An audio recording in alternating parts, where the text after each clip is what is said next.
उसमें हम चर्चा करेंगे पर्यावरण का। जो इन्वायरमेंटल स्टडीज़ था जो है उसके 30 क्वेश्चन की बात की जाएगी, सीधे सीधे आंसर की। आइए देखते हैं।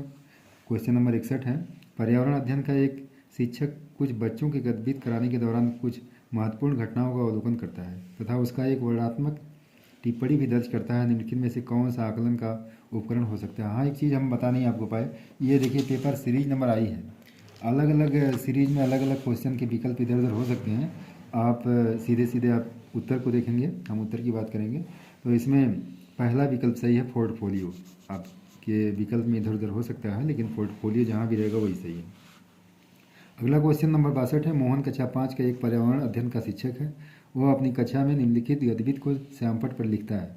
अपने माता पिता और दादा दादी के समय पानी की उपलब्धता के बारे में पता करें और उसकी वर्तमान स्थिति से तुलना करें। उपरोक्त गतिविधि के लिए निम्नलिखित से कौन सी सबसे उपयुक्त रणनीति होगी? देखिए 4 ऑप्शन है लेकिन इसका तीसरा विकल्प सही है, परियोजना। अगला प्रश्न नंबर 63 है, पर्यावरण अध्ययन की एक रचनावादी कक्षा में निम्नलिखित में से कौन सी क्रिया नहीं होती हुई दिखाई देती है? तो ऑप्शन नंबर 2 सही है, बच्चे सिर्फ जाने पहचाने सवाल हल कर रहे हैं। अगला प्रश्न नंबर देखेंगे, 64 नंबर प्रश्न है कि राकेश कक्षा 5 का एक पर्यावरण अध्ययन का शिक्षक है। वो अपनी कक्षा में बच्चों से एक गतिविधि करने के लिए कहता है जिसमें सभी बच्चे यह अवलोकन करते हैं कि कौन सी वस्तु पानी में तैरती है और कौन सी पानी में डूब जाती है। गतिविधि के उपरांत कुछ बच्चे शिक्षक से पूछते हैं कि कुछ वस्तुएं पानी में डूब जाती हैं और कुछ वस्तुएं पानी में तैरती हैं, ऐसा क्यों? निम्नलिखित परिस्थिति में एक शिक्षक को क्या सबसे उपयुक्त करना चाहिए? इसका देखिए 2 विकल्प सही है, बी और सी। प्रत्येक बच्चे को निरीक्षण करने, अपनी टिप्पणी दर्ज करने और उन टिप्पणियों का अर्थ बताने की आज़ादी दें। और ऑप्शन नंबर सी सही है, प्रत्येक बच्चे को कल्पना करने, परीक्षण करने और गतिविधि आधारित सामान्यीकरण करने का अवसर प्रदान करें। तो इस तरह से ऑप्शन नंबर ये सही है जिसमें बी और सी होगा। क्वेश्चन नंबर 65 है यानी 65 नंबर प्रश्न है, एक अभिकथन है। इसमें आप देखेंगे ए सही है परंतु बी गलत है। आप सीधे सीधे देख लेंगे, ऑप्शन नंबर 2 सही है। अगला प्रश्न नंबर 66 है जो है,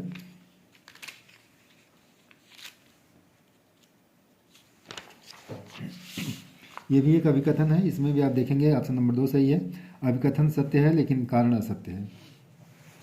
अगला प्रश्न नंबर 67 है, ये भी एक अभिकथन है। तो इसमें ऑप्शन नंबर 4 सही है, अभिकथन और कारण दोनों सही है, कारण अभिकथन की सही व्याख्या है। अगला प्रश्न नंबर 68 है, अर्चना कक्षा 4 की एक पर्यावरण अध्ययन की शिक्षिका है। वो अपनी कक्षा में बच्चों के 2 समूह बनाती है और विद्यालय में यूनिफॉर्म होनी चाहिए या नहीं, इस विषय पर वाद विवाद गतिविधि कराती है। अर्चना ने अपनी कक्षा में वाद विवाद क्यों कराया? निम्नलिखित में से कौन सा सबसे उपयुक्त कारक नहीं हो सकता है? तो ऑप्शन नंबर इसमें देखिए बी और डी सही है, बी और डी। कक्षा में बच्चों को अपनी राय रखने के लिए प्रोत्साहन मिलता है। डी वाला, वाद विवाद से बच्चे अपने साथियों के ज्ञान का आकलन कर लेते हैं। तो ऑप्शन नंबर बी और डी सही है, जिसमें होगा ऑप्शन नंबर 3 सही है। प्रश्न संख्या 69 है, एक अभिकथन है, आप इसको देखेंगे। इसमें का उत्तर सही है ऑप्शन नंबर 4, दोनों ए और आर सही है और आर ए की सही व्याख्या करता है। अगला प्रश्न नंबर 70 है, एनसीईआरटी के पर्यावरण अध्ययन की पाठ्यपुस्तक के अध्याय 4 खाए आम 12 महीने में आम पापड़ बनाने की कहानी है, ताकि न सिर्फ प्रक्रिया और तकनीकी को बच्चे समझें बल्कि पकाने और संरक्षण के कौशल को भी सराह सकें। राष्ट्रीय पाठ्यचर्या की रूपरेखा 2005 के अनुसार इस पाठ के माध्यम से ईवीएस पढ़ाने का कौन सा सामान्य उद्देश्य प्राप्त किया जा सकता है? तो ऑप्शन नंबर 3 सही है, प्राकृतिक परिवेश से किस प्रकार से विभिन्न वस्तुएं बनाई जा सकती हैं उसकी चर्चा करना। अगला प्रश्न नंबर 71 है, एक अभिकथन है, जैव मात्रा एवं जीवाश्म ईंधन दोनों ऊर्जा के परंपरागत स्रोत हैं। कारण उसका है पारंपरिक स्रोत वे हैं जिनका स्वभाव नवीकरण होता है। तो विकल्प नंबर 2 सही है, ये सही है और आर गलत है। अगला प्रश्न नंबर 72 है, बंगाल की खाड़ी पर समुद्र तट वाला राज्य केंद्र शासित प्रदेश निम्नलिखित से कौन सा है? तो इसका विकल्प नंबर 1 है, आंध्र प्रदेश। प्रश्न संख्या 73 है, ऐसा पाया गया है कि बच्चों के सीखने और प्रगति का अवलोकन करते समय कुछ गतिविधियाँ हो जाती हैं, कुछ गलतियाँ हो जाती हैं। ये गलतियाँ हमारे पूर्वाग्रहों का परिणाम हो सकती है। निम्नलिखित में से कौन सी सूचना एक पूर्वाग्रह के रूप में दर्ज नहीं होनी चाहिए? तो ऑप्शन नंबर 4 सही है, किसी एक विषय और उसके किसी एक क्षेत्र की परिभाषा से जुड़े पूर्व परिणाम। अगला प्रश्न नंबर 74 है, गाय के आगे के दांत छोटे तथा पीछे के दांत चपटे और बड़े होते हैं, ऐसा क्यों होता है? तो इसका उत्तर नंबर 4 है, क्रमशः घास काटने तथा घास चबाने के लिए। प्रश्न नंबर 75 है, एक व्यक्ति मृत समुद्र या खारी झील में नहीं डूबेगा भले ही वह तैरना न जानता हो, इसकी वजह है समुद्र के पानी का उच्च घनत्व। इसका ऑप्शन नंबर 4 सही है। प्रश्न नंबर 76 है, बच्चा विभिन्न कुशल कार्यों जैसे खेती और दैनिक जीवन में उनकी विरासत बुजुर्गों से का वर्णन करता है। तो इसका विकल्प नंबर 2 सही है, सीखने का सूचक है। अगला प्रश्न नंबर 77 है, उबला हुआ दूध पेट में पचने में कितना समय लेता है? निम्नलिखित में से सही उत्तर को चुनें। तो यह 5 घंटे लेता है, ऑप्शन नंबर 3 सही है। प्रश्न नंबर 78, निम्नलिखित में से कौन सा समूह केवल तत्वों से बना है? तो ऑप्शन नंबर 3 सही है, टीन, लिथियम, सोडियम। अगला प्रश्न नंबर 79 है, क्या कारण है कि पर्यावरण अध्ययन की पाठ्यपुस्तकों में किस्से और कहानियों को महत्वपूर्ण स्थान दिया गया है? निम्नलिखित में से कौन सा सबसे उपयुक्त कारण हो सकता है? तो इसमें सी और डी, देखिए सी और डी दोनों सबसे उपयुक्त कारण हैं। ऑप्शन नंबर 2 सही है इसमें का। प्रश्न संख्या 80 है, एनसीईआरटी के पर्यावरण अध्ययन की 5वीं कक्षा की पाठ्यपुस्तक में पाठ 13 गौरव जानी की अभ्युदय यात्रा का वर्णन करती है। यह पाठ निम्नलिखित में से कौन सी थीम का हिस्सा है? परिवार और मित्र। ऑप्शन नंबर 4 इसका सही है। प्रश्न संख्या 81 है, दो भारतीय पक्षी वृक्ष या झाड़ी की डाली पर अपना लटकता घोंसला बनाते हैं। ये दो भारतीय पक्षी हैं, तो कल चिड़ी और बीवर पक्षी है। ऑप्शन नंबर 4 सही है। क्वेश्चन नंबर 82 है, अभिकथन है, उसका हम सीधे उत्तर देखेंगे। ऑप्शन नंबर 4 सही, दोनों अभिकथन तथा कारण सही हैं। यह कारण अभिकथन की सही व्याख्या करता है। प्रश्न संख्या 83 है, ये भी एक अभिकथन है, इसका उत्तर ऑप्शन नंबर 4 है, दोनों 1 तथा 2 सही हैं। ऑप्शन नंबर प्रश्न संख्या 84 है, निम्नलिखित में से सही मिलान चुनिए।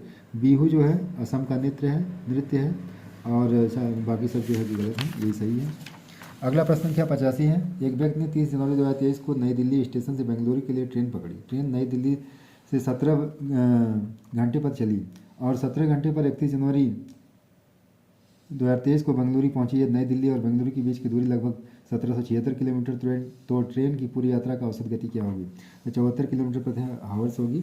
ऑप्शन नंबर 4 सही है। प्रश्न संख्या 86 है, पर्यावरण अध्ययन की बाल केंद्रित कक्षा में निम्नलिखित में कौन सी क्रिया सबसे कम होती दिखाई देती है? तो पहला विकल्प सही है, बच्चों की गतिविधि के अनुसार बैठने की व्यवस्था में परिवर्तन होता दिखाई देगा। प्रश्न संख्या 87 है, आज भारत में 10 AM समय है, आज ही में लगभग मध्याह्न है, तो जापान में। ऑप्शन नंबर 2 सही है। प्रश्न संख्या 88 है, सिद्धि एक कक्षा 4 की शिक्षिका अपनी कक्षा में, इसको आप देख लेंगे। इसका विकल्प नंबर 3 सही, ए और डी सही है, विकल्प नंबर 3 सही इसका है। अगला प्रश्न नंबर 89 है, एक शिक्षिका अपनी पर्यावरण अध्ययन की कक्षा में बच्चों को समूह में बांटकर विद्यालय में मौजूद उनसे कुछ वस्तुएं इकट्ठे करने के लिए कहता है। इसके बाद वह बच्चों के साथ बैठकर उन वस्तुओं को विभिन्न समूहों में बांटने के लिए कहता है। इसका देखिए ऑप्शन नंबर 3 सही, गतिविधि बच्चों के सभी अवधारणाओं को समझ विकसित करती है। प्रश्न संख्या 90 है, यानी आखिरी प्रश्न है, अभिकथन है। इसमें दिया गया है, कथन क्या है? ठंड के मौसम में छिपकलियाँ लंबी और गहरी निद्रा में चले जाते हैं। कथन भी है, कुछ ऋतुओं में कुछ जानवर लंबी गहरी निद्रा में चले जाते हैं। तो ऑप्शन नंबर 4 से दोनों ये भी सही है और बी ए की सही व्याख्या है। इस तरह से पर्यावरण के जो है कि 30 क्वेश्चन का हमने एनालिसिस किया सीधे सीधे जो है। Thank you.